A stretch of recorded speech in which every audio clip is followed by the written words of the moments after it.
আমি আর কি বলবো, যদি একটা arrogant Abhishek Bandyopadhyay air condition ঘরে থাকার ছেলে,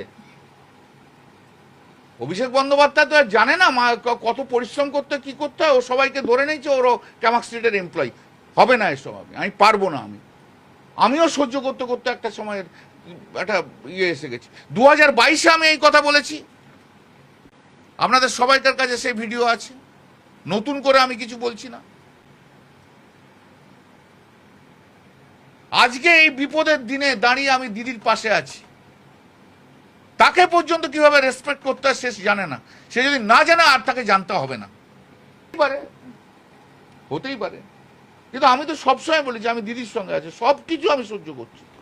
কিন্তু সহ্য করার পরে অভিষেক ব্যানার্জি যদি এইরকম কাজ করে, অ্যারোগেন্সি দেখায়, হুইমজিক্যাল হয়, সবাইকে এমপ্লয়ি ধরে নেয়, তাহলে করা সম্ভব নয়।